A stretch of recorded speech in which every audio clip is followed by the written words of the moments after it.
Saya Panglima Tembak Bayar Titisan Pengaburung, Kalimantan, mengutuk keras sekaligus menentang saudara Edy Mulyadi supaya datang ke Kalimantan untuk mempertanggungjawabkan perbuatan dan komentarnya yang pilar di media sosial, supaya ketemu dengan saya Panglima Tembak Bayar Titisan Panglima Burung Kalimantan Barat.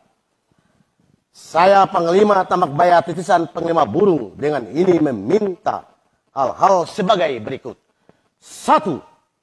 Meminta Mabes Polri supaya menangkap Edy Mulyadi untuk diproses sesuai hukum yang berlaku. 2. Meminta agar Edy Mulyadi meminta maaf kepada masyarakat Kalimantan dan Indonesia atas penghinaan yang dilakukannya sehingga viral di media sosial. 3. Meminta agar Edy Mulyadi disangsi hukum adat sesuai hukum adat yang berlaku di Kalimantan.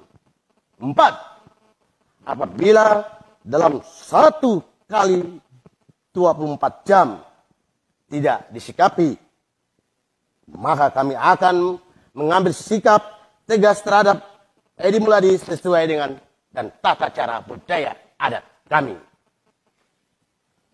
5. Saya Panglima Tembak Bayar Titisan Panglima Burung menghimbau kepada khususnya masyarakat adat Dayak di Kalimantan supaya tetap menjaga keamanan dan ketertiban. 6. Mendukung pemerintah Republik Indonesia di bawah kepemimpinan Jokowi Ma'ruf Amin dalam upaya mendirikan ibu kota negara baru di Kalimantan dengan nama Nusantara.